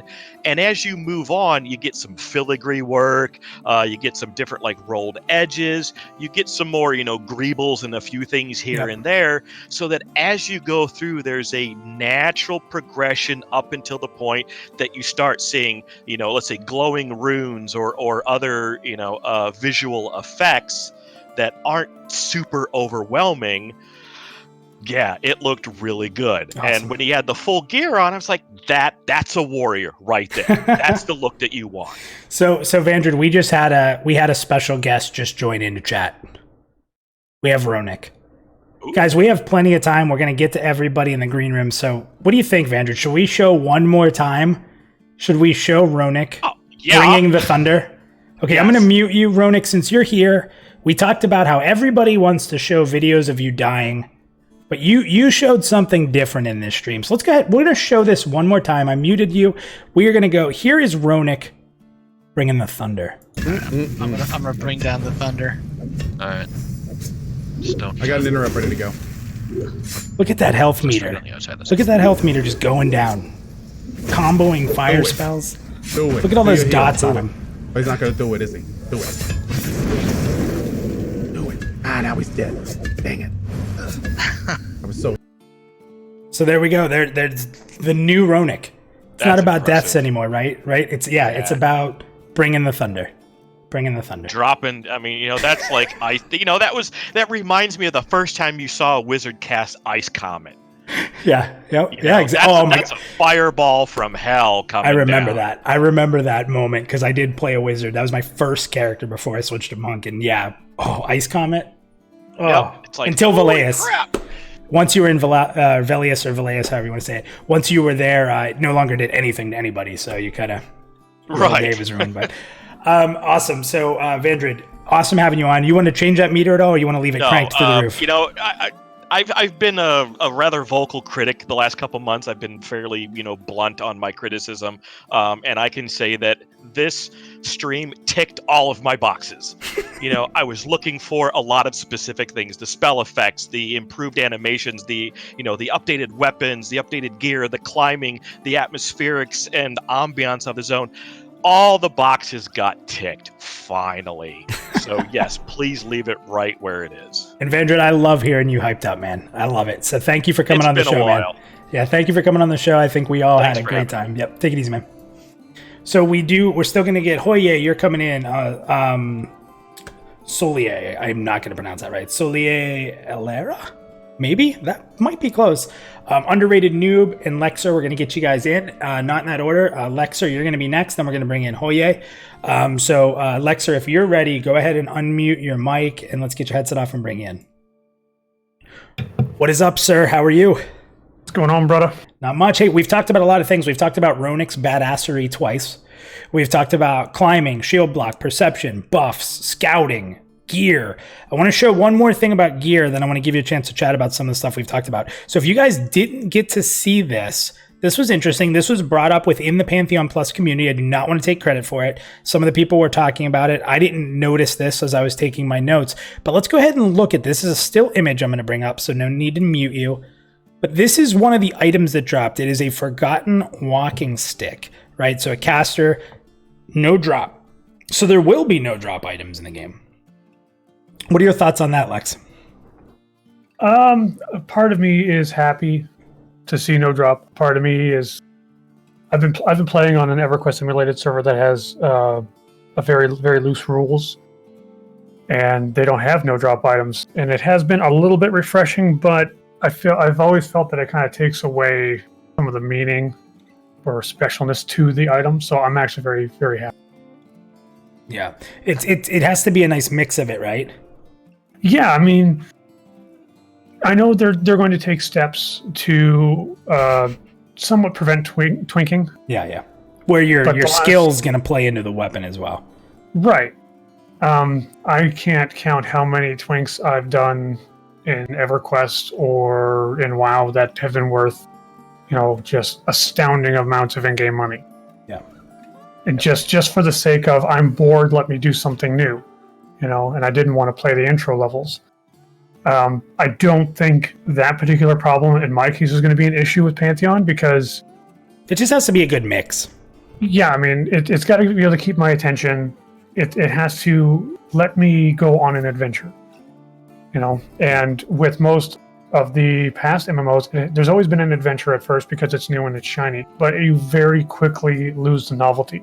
Yep. So a couple things that chat's firing up about this picture is it does say Necromancer on there. And then Nathan here, I mean, Nathan, you were hooking me up here. Nathan's like, hey, last episode of Pantheon PlusYou, Papa Joppa told you all about Necro. Hey, thank you, Nathan.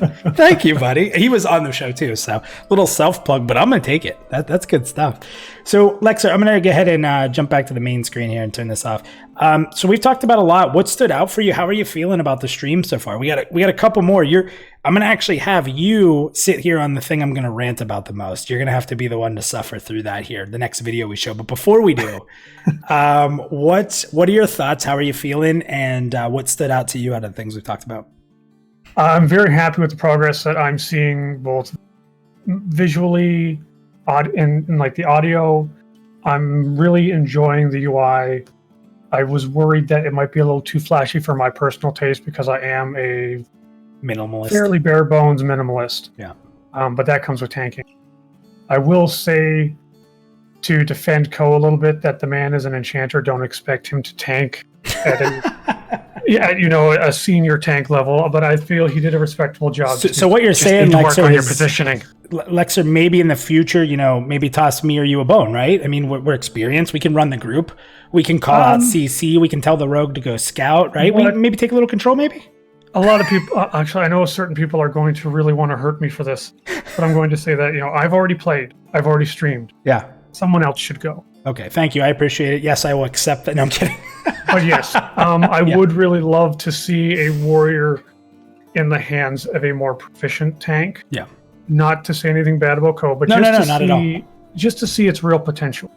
Yeah. Because you look at something and you kind of get the gears turning in your head.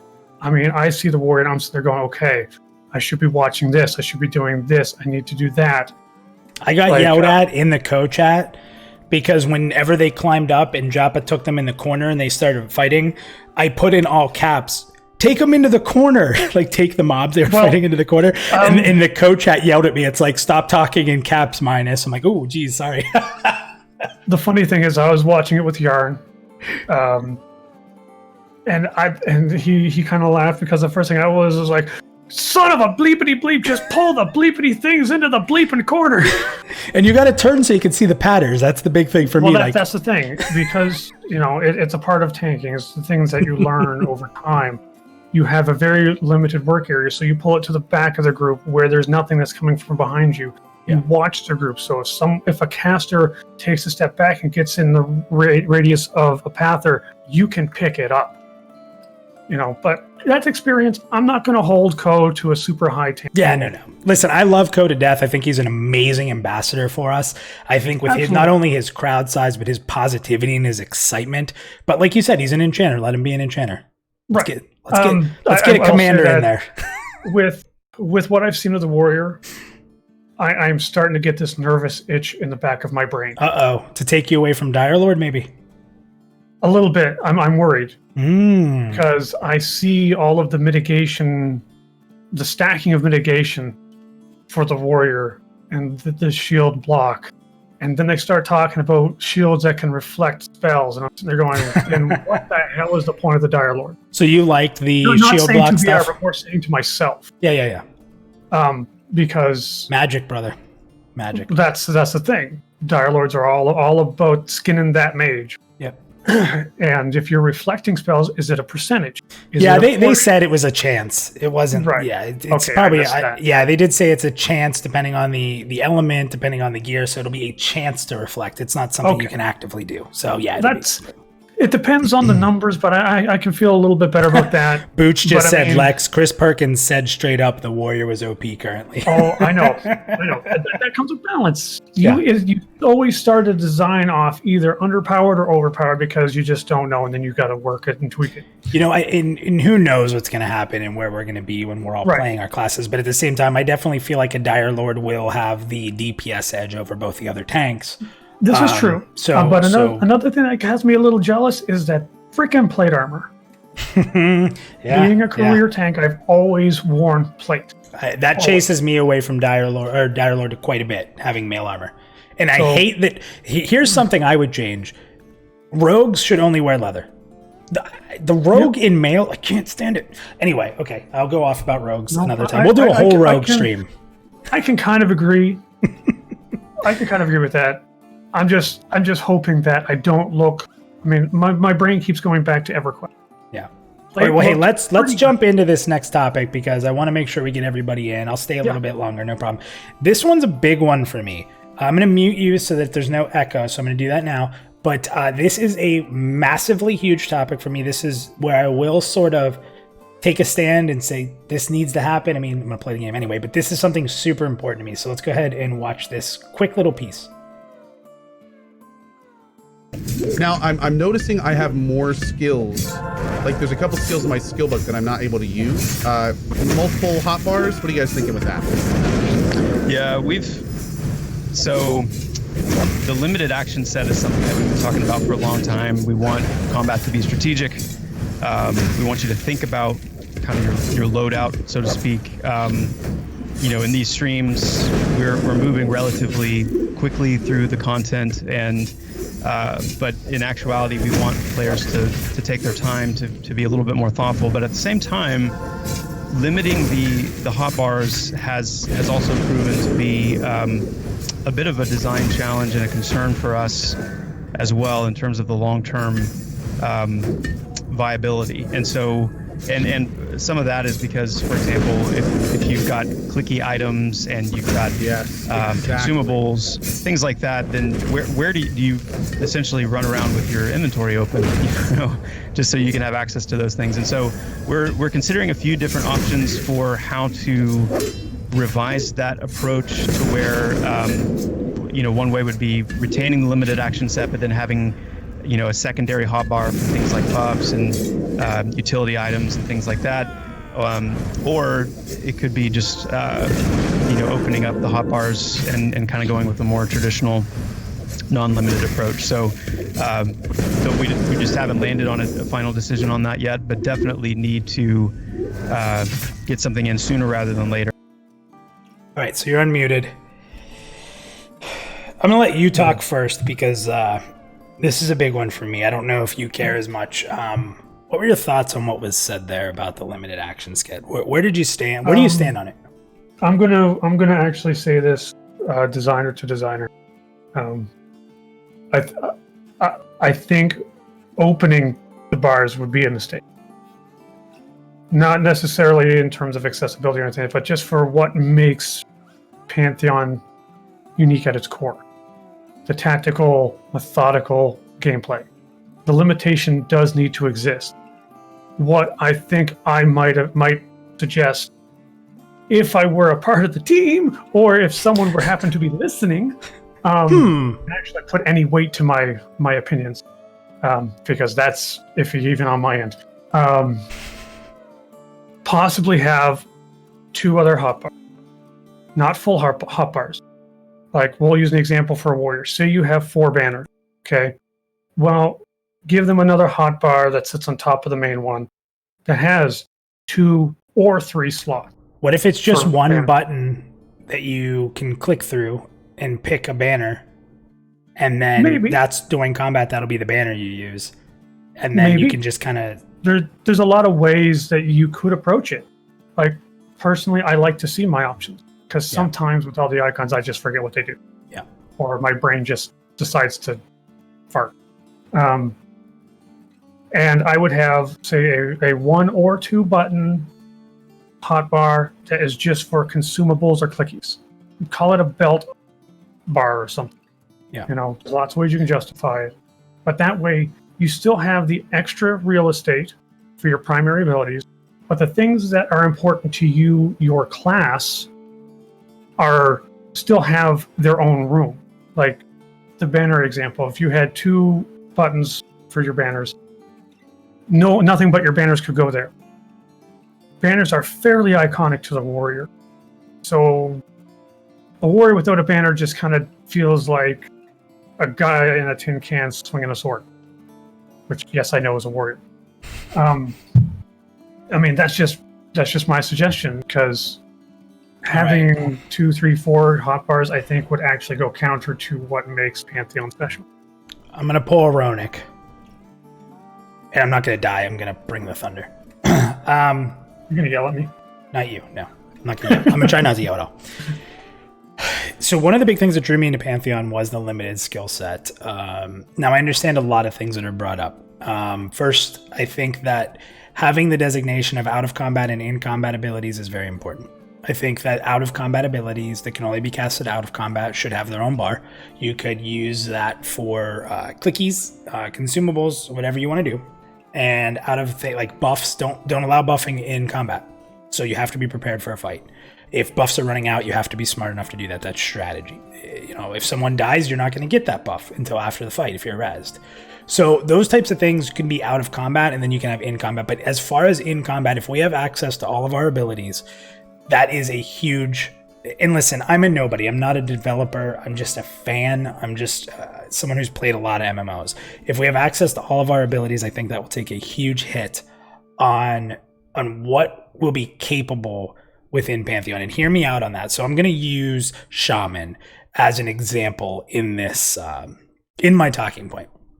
So one of the things that people want is class identity. Well, a Shaman, for example, has some unique class identity. They can be a healer. You know, they can be a debuffer. They have a really cool mechanic to them where they can just be a straight up healer, or they can be almost like a support type of character. And what this does is if you have a limited amount of abilities that you're capable of using, then if you do have 2 shaman in the group, they can both gear out to be different. You can have one who's full healing and one who's a debuffer, or you can mix match them so that they can share holding up debuffs on a mob. I think when you have a limited action bar, you increase the ability to have a different build out of the same class in your group and make it important. It gives another identity, because from what we've seen, we don't have talent trees. So when you don't have a talent tree, you need to have something unique about you. And if you just let everybody use all the abilities, you've killed all the uniqueness to a player other than the gear they're wearing.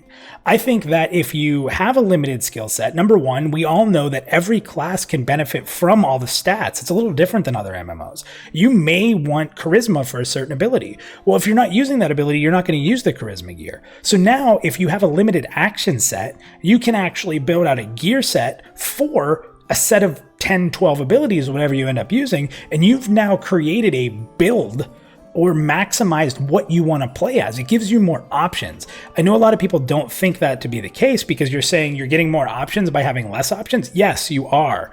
You're building differently. You're taking a role in a role-playing game, and you're making it so you're just not a jack of all trades. You're becoming a master of few.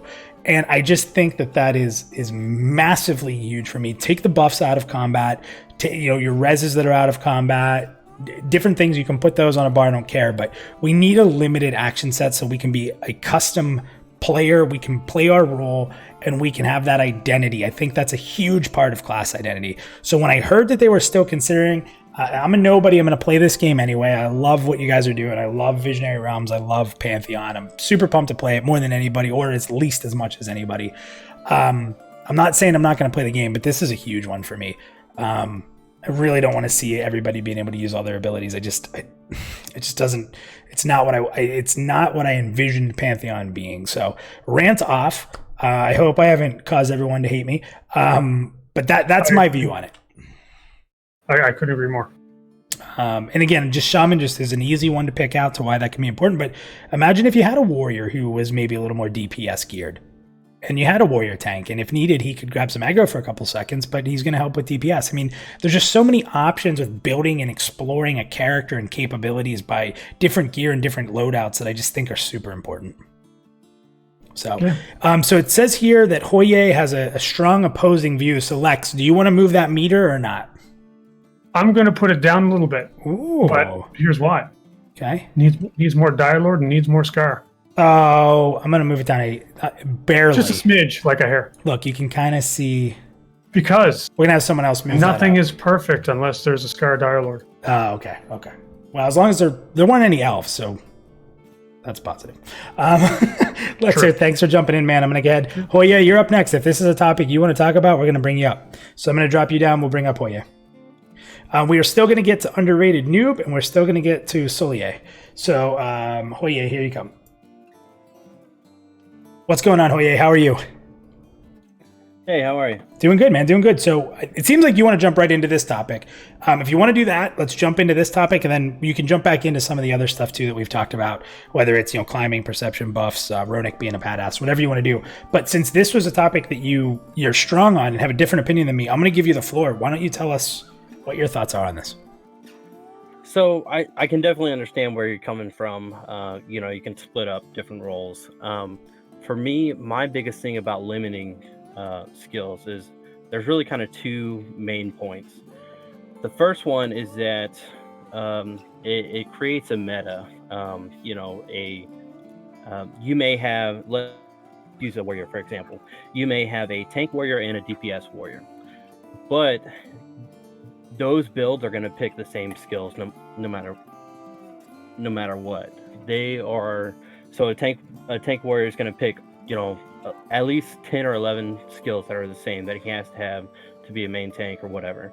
Maybe 1-2 skills will be interchangeable. Then a DPS warrior will have a different, completely different set of skills, but each DPS warrior is going to have the same type of build with interchangeably 1 or 2. And so while it may be the same class playing two different roles, you got more options, but at the same time, they're still the same build. Everybody's going to pick the strongest skills and forego the ones that aren't as strong. And that brings me into my second point, is that then now you've got all these great skills that are just not used. People are, that's a good skill, but man, you just can't beat this other skill. Everybody's going to pick the top skills. Another point I have is that situational skills, like let's say there's a certain skill or a certain CC that is really cool, but you can only use it on a mob that's snared already or something like that, for example. Well, you can hardly ever even have the opportunity to use that skill, so people aren't going to put it on their limited bar because they can barely use it. They'd get more overall usage out of a skill that isn't as specific as that one per se. So I feel like it really kind of forces you into these meta builds that, okay, you're going to see everybody else rolling the same way, playing the same play style. And that kind of also leads me to another point I have, is that it really just caps the skill ceiling. I feel like when you got everything at your disposal, then you have to remember, hey, I've got this ability for this moment, I need to use it here, or I've got this one here, I need to use it. And it kind of just you can see this actual skill player in somebody when they have more options and they use them all correctly.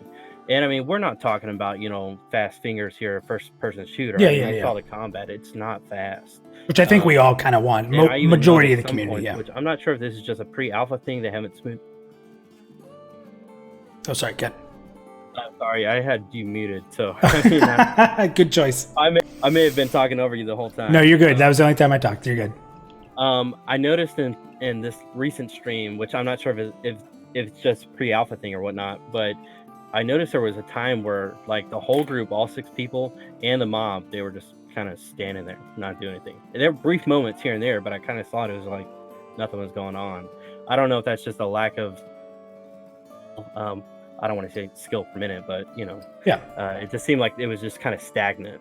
Yeah, I think there's a lot to that, just familiarity with classes and stuff. So let's get back to a point. I want to go back and forth on this a little bit, ask you some questions. So the point you brought up is good about meta, right? And meta is in a lot of MMOs, and meta convinces a lot of people how they have to play.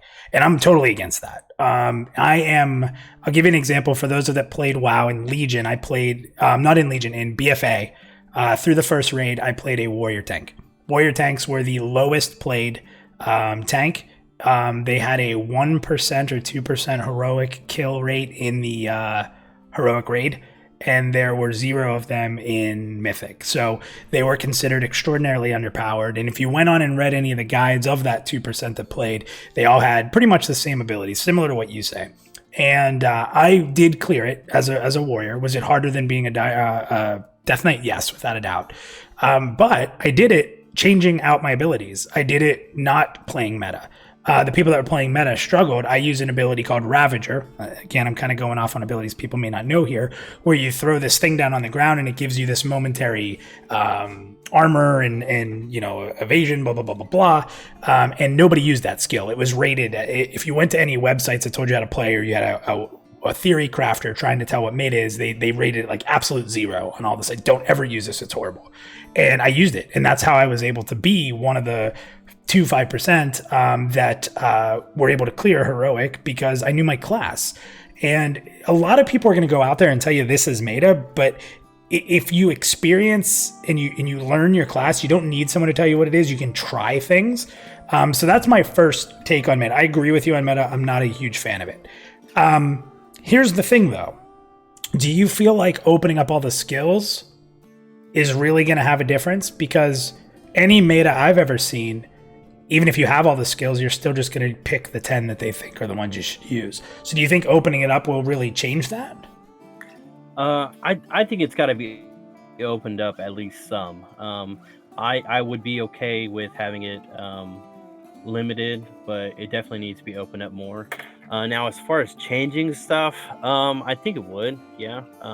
I mean, you've got. If you have the ability to press it, you might, right? I can understand that. I mean, you're gonna have your main rotation, but I like having the situational stuff too, where, all right, this is my rotation. Oh, I got to break my rotation to use this rare ability that I don't get to, but it's really important to use right now. Yeah. Whereas normally you may not even have it on your bar. Yeah, that's a good point. It's good back and forth. I think it's a good discussion point. I think that it's important to show both sides, so I really appreciate you jumping on and saying that. And I think it's probably a pretty highly debated topic in general. I think that's another one we kind of talked about earlier with perception, where there was sort of a division on, and is it gimmicky or is it going to be really useful? I'm on the really useful side, but I think that the action set is the same thing. There's people that say, I want all my skills. That doesn't make sense. There's a lot of people that say sometimes there's old things that were done in EQ that made sense in EQ, but don't make sense today. And I hear that a lot for the argument of a 12 skill set limitation, but you brought up some great points. I'm not going to say you changed my mind, but you brought up good factual points, and I appreciate that without a doubt, man. Appreciate it. So before you jump away, any of the other topics you wanted to jump in on or had an opinion on that you just kind of wanted to voice? I mean, overall, I really like the perception system, just because I hated questing so much. I just wanted to be out there in the world and experience it. Yeah. But at the same time, I loved learning about it. I want to see, what this is, why the dwarves are down here, this and that. Why, like for today's example, why the dwarves are in these big ass doorways and stuff, Yep. But I don't want to go do all the quest hubs and talk to this guy, then just, hey, there's this weird broken face rock on the ground. Why you just read a sign in front of it. Yeah. I mean, yeah, kind of. But, I want to be put out there in the world to experience it, not just in the village hub, talking. the 5 people at once to get the quest. You know, I like being out there and experience it, and I think the Perception does a great job of that. That's awesome. All right, thank you, man. Oh yeah, I'm gonna drop you down. What do you want to do with that meter? Keep it where it's at, move it up, move it down? I would say middle of didn't change my excitement and rose my excitement. So it was good. You'd actually lower it a tiny bit. Okay. We have to keep in mind that a bunch of people wanted it up, so I'm going to lower it a tiny bit. Yeah, that's fine. Yeah. Okay, awesome. So, thank you, man. It was a pleasure chatting with you. We'll chat more, I'm sure. Okay. So, we have a few more people. We have Solier, we have Underrated Noob, and we just had Fragile jump in. And Fragile's not been on this show. We're going to save Fragile for last. Fragile, you're 3 away. Guys, we're a little past our overtime. We're going to get to this. It's not going to be much longer. So, let's go ahead. Underrated Noob, if you want to turn off your headset, unmute your mic. I'm going to bring you up. You'll be able to talk about anything we've talked about on the show and affect that meter. So as soon as I see your mic and your headset go in Discord, I'll bring you back up. And Solier, you'll be after that. As long as your mic's working, let me know if you're having any issue. So it looks like Underrated Noob's ready. I'm going to bring him up. Oh no, I brought up Vandred. Vandred, go away. I'm going to bring up Underrated Noob. Underrated Noob, what's up, man? How are you? Oh shoot, let me mute you over here just a second. Okay. Yeah, you're good, man. Hey, what's going on, Minus? Hey man, what's up? So what are your thoughts? What were your thoughts on today? Oh man, it definitely rose my excitement, but if we go with the meter first, I would bring it down just a hair. Okay. Because, and the reason I say that is not as a negative, but I mean my excitement was really high already, so. Okay, I mean, that's fair. That's a good point. There was some things I saw that really is like, oh wow, that's better than what I could have imagined. But there was some things that gave me some hesitation. So some of those I can say, oh, it's pre-alpha, I'm not worried about it. But sure. Not everything. So the climbing piece I wanted to speak on real quick. Yeah. That one was one that really impressed me because I kind of got that corn maze, like where am I? Like that's a good way of putting it, man. That's a great example. Yeah. Like it's not just you go up and up and up, you get to the cave. You know, on so a lot of these MMOs is like, hey, does anybody know where this cave's at? Oh, it's in the northeast corner. Oh, too easy. I'll go find it. I'll go northeast. Yeah. You know? But with how many different things there were to climb and ways to get around and ups and downs and little nooks and crannies that you can almost make a living just standing in that zone and be like, hey, where do you need? I know this zone like the back of my hand. I will guide you. You know, you could guide a group. You could probably make a few coins just guiding a group up to get to where they're looking to get. So I really like the climbing. The thing I didn't like about the climbing was there was one piece there where they kind of jumped the gap and grabbed onto the ledge. Yeah. And that concerned me a little bit, especially how many times I'm gonna fall to my death being like, can I jump over here and grab this? I have names that popped into my head from my old guild who are some of my best gaming friends. I had names pop into my head like, I don't know if they're ever gonna be able to make it up here. Yeah, I was like, I don't know. So I guess I'll have to experience that to draw a better conclusion. But that did concern me a little bit. Why do you think I'm playing a rogue? I need a rope. Because I just know. I'm looking at a rogue myself. Yeah. I know my friends aren't going to make it to be like, here, grab the rope, grab the rope. Exactly. I don't know. We'll see how that rope comes into play. The perception piece I thought was very cool. My hesitation on that was like, and maybe it's just me, but like there's a little bit of a disconnect. Like, where is this coming from? Who's telling me these things? So some of this stuff made sense. Like, oh, this stone feels cool to the touch. You know, it was giving that information. Your character, through your character, you were getting this extra information. But then some of it seemed like it didn't really jive. Like, it's like, okay, is there some man in the sky telling me what I know right now? Like, oh, the history of these dwarves is they've lived here for. It's like, well, who told me that? How did I just knew that walking into this room? Well, I mean, I guess you could take the very generic Hollywood style excuse. Well, your perception's leveled up, so you know more things. But right. No, I get what you're saying. I get what you're saying. I'm not saying I hate it, but you know, for me, it could get out of hand with how much they're feeding you with that. But yeah, I thought it was pretty cool. I think it's the first time we really got to see it all pieced together, right? Oh yeah, for sure. And like I said, I take a lot of this stuff with a grain of salt. There's some of the combat didn't seem as difficult as what I would like it to be. People just kind of stood there and just let things happen and hit their buttons. So I know that stuff's going to evolve. The animations, everything's going to continue to get better and more refined. So I don't really worry about it. The last little piece, if I have one more second, is the skills. The skill piece. So I'm on your side. I really like the being limited to the 12 and having to plan ahead. Like was it Lexer who was mentioning having a couple bars for your consumables, your buffs, out of combat. I think that has to happen.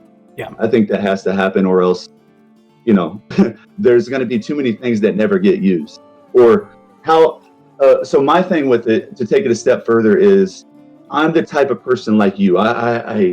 The meta slave, whatever the term, I am the complete opposite. If you tell me what meta is, I'm going to say, all right, let me go. Yeah, if somebody says this skill doesn't work, I'm going to make it. I'm going to figure out how to make it work. That's exactly. None of my other skills might work, but that one will. I have examples for those. We don't have time for them, but yes, I like to be different. I like to be effective. If I'm slightly suboptimal, but I'm different, I'm doing it in a different way, that excites me.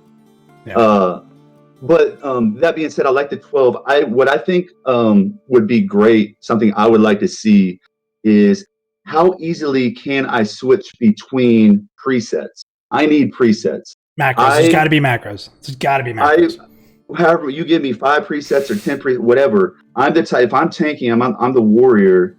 Depending on each pull, depending on what type of mobs I see casters that need interrupts. I see a bunch of small guys I need AOE tanking for. I want to hit an AOE tank preset and go in. I want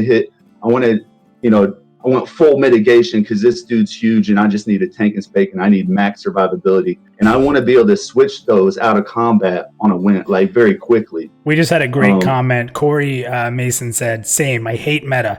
I would be the king at underwater basket weaving just to prove it could be done, but suck at DPS. Yeah. Oh yeah, for sure. Yeah. Like I want to show that I can do it in a different way and still be effective. But I disagree with the one person that said something about because of the meta, because everyone's gonna be the same. There's only gonna be one meta. I don't. There's certain aspects of MMORPGs that we want to avoid, but there's really no way around. As Visionary Realms can't remove math, everything's numbers based. You're gonna have someone who's good at math. We're gonna get the data. Yeah, they'll figure it out. Awesome, man. Awesome. Yeah, I'll get out of here. We'll move on. No, you're good, man. People were in overtime. No, I got you, man. I appreciate you sticking around. I know it took a little bit to get to you. We'll see you definitely in the future, man. Thank you. No, thanks. All right, so we got 2 people left, and we're going to call it a night. We have a lot of great discussion. There's been some awesome stuff going on in chat. Soye, I know you said that. I'm sorry, Soye. I combined you with Oye there. Soye, Alara, I'm going to bring you in. You can unmute your mic, and you can put your headset on real quick here. And then as soon as I see that in Discord, I will bring you up. I know you're having some mic issues. If it doesn't work, I'll just drop you out, and then we'll go from there. But right now, it looks like you're still muted and deafened. There we go. So here comes Soye. What's up, Solie? How are you? Oh no, we might not have the mic. I should just make up. Yeah, so yeah, it looks like your mic's not working, buddy. So what we're going to do is drop you down. We'll get you on in another show, no problem. Thank you for sticking. I'm sorry that you weren't able to chat. Oh, wait, there you are. Are you there? Oh, hello. Thank you. Yes, hello. Your mic is working. So what are your thoughts? Well, I watched the stream. I actually really enjoyed it. I know there's a lot of technical conversation going on, and I'll be honest saying most of it I don't fully get. It's only recently I've joined the technical side of the MMORPG, but from just the aesthetics, I will admit I do like it. I actually do enjoy the climbing feature quite a bit. As a role player, I think it opens up the world to a very wide array of things you can do, especially open world. If you're one of the people who likes to sit there and travel around the world and take the long way around. Yeah, that's a good point with the open world piece. It wouldn't, I don't think it would feel as open if you couldn't climb, right? And in that sense of like when you don't have a group and you just want to discover, there's a lot more to discover, I would feel like, right?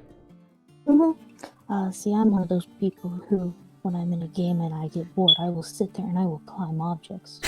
Yeah. I'm very bad about doing this in EverQuest 2 of finding out which roofs I can get on the buildings and keynotes. Yep. And going from there. So having a world where So you're the person every time I walk into a zone and I see somebody up on a building, I'm like, how did they get up there? and then I spend the next hour trying to figure it out. Yes, I am that person. Yeah, that is a really awesome point. The climbing stuff I thought was really good. Was there anything else in the stream? So you liked the way it looked. You liked the exploration. The zone was huge. I'm sure you loved that with the exploration side. What about anything else that you saw? Was there anything that kind of stood out? I know you said you didn't want to get super technical, but just overall, I mean, what'd you think about Ronick actually not dying and killing something? I thought that was interesting. I didn't that they had the secret door, which actually made me very excited as well. And Joppa confirmed. very fun. Did you see in the chat, because I thought they told Cohh about it, because he literally turned and went right through the wall. But they're saying that no, that was the perception system in action. He was not told ahead of time. He just found it with it. I thought that was awesome. I don't know if you got to see that in the chat. Yes, I didn't see it in the chat, but I did watch it happen over the stream. Yeah, very, very cool. Well, so yeah, how do you say your name? Help me. I'm gonna mispronounce it, but how do you say your name so I say it right?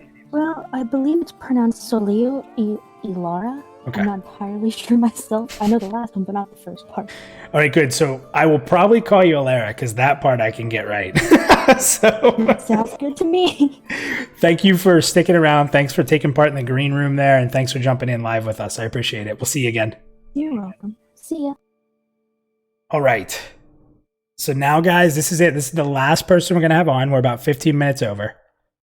We're going to have on Fragile. And anybody who's in our community knows that me and Fragile go back and forth quite a bit. There's a bit of battling love. But I'm going to bring him on the show because this show's about everybody. And I do like the guy a lot, depending on the time of day. But no, I'm just kidding. I really do like Fragile a lot. He's very opinionated. I'm really excited to have you on, Fragile, so I'm bringing you up now. What's going on, sir? Welcome to Pantheon PlusYou, a first. Yep. Hi. What's up, man? How are you? So the floor is yours. We're past overtime. I want to give you the floor. People have heard from me enough. Pick any topic you want to talk about. We could talk about multiple. What are your thoughts on just overall today and what we saw and what stood out for you? Well, I would say that spells were great. The warrior animations were better. They were a little clunky. It was unfortunate that the other classes' animations weren't in, but overall, I was pretty happy with it. Other than Cohh's play of the class, that was a little rough. Yeah, we kind of hinted on that a little bit. I don't want to beat him up too bad, but yeah, I think, like I said, let's get a tank in there. Let's get a streamer tank in there who's like, Joppa, I need you to scout ahead, and Ronick, stay back here, root this mob. Just to be as that tank role, you kind of have to have that command. But I guess he was just, he was kind of just exploring and blown away by the world. But I get it. Yeah. Like they should do a play session beforehand and like tell him what the abilities do and how they interact versus him just kind of here's clicking buttons was driving me. Yeah, because then you'd see him reading them. Yeah, I wonder how much time, and I know Cohh's also really busy, right? So maybe some people do have, 45 minutes ahead of time to look at everything and get ready. I know he doesn't necessarily have that because he was doing a stream beforehand. But yeah, no, I'm completely on board with you there. I want to mention the zone itself. It was fantastic. Yeah. I was actually kind of blown away at the updating they did to it, the verticality of it, the keep that was new. I didn't know that was going to be there. The extra named mobs that were inside, that was awesome. I don't know, it's Fragile. I know the one thing me and you can always agree on is that excitement we get when we see a named mob. Like, what does he have? We need to kill him. I need his loot. Yeah, I don't know what he drops, but I want it. I was getting a little bit of anxiety for them, even though they had Agaroth, just because just waiting for someone to hit because Cohh was gonna screw. Have somebody just accidentally tag something, even with Agaroth. Yeah, no, I get it. Exactly. I guess another thing that kind of caught me off guard was the climbing. I've seen it in the past. We've all seen it in the past, even in this zone, and the smoothness of the animations even and the mechanics of it was very polished, well beyond what I expected. Now, climbing itself, I don't really care that much about. It could just have a ladder. But after seeing it in action, it was like, wow, that's a nice addition. You weren't to it. as opposed to it. It was kind of like, okay, Right. if it's done right, it's okay. But let's not just do it to do it type of thing. Yeah. It's understandable. Awesome. So overall, you were pretty happy with it. It sounds like. What'd you think of Ronak? Ronak was okay. I mean, he wasn't playing an important class. I guess. Oh, wizard. I love my wizard. Yeah, I got what you're saying, though. Well, Fragile, I have one more video to show, and I saved it for you. This is a really short one, but all us EQ fans are going to love this. So I'm going to play this. I'm going to mute you for a second, and I want to know if you had any thoughts when it happened. So this is the last clip, and then we're going to close it up with me and Fragile here. So here we go. And it's going to get pretty deep and dark and awesome down there. But I just love. It's become one of my favorite parts of this zone. That big fissure up above us. So kudos, Jimmy. And your level, dudes. Love it. I love that he was telling a story. I unmuted you there. I love that they were telling a big story, but all anyone was thinking of being able to be like, "Grats on Ding, bro." I loved hearing it. When I heard Ding, I got so excited. I had an erection when that happened. It was instant and spontaneous. Now, I had a great question brought up in the community is, did they change it to green, for Aerodune? I don't know if they did or didn't, but I think it was pretty awesome. Yeah, and I cut it off, but right after that, somebody goes, I think it was Ronak goes, ding! So it was pretty awesome. So really cool stuff there. So I had to show that. So Fragile, overall, you get the last decision on that meter. Do you want to keep it where it's at? You want to move it up? You want to move it down? What are your thoughts?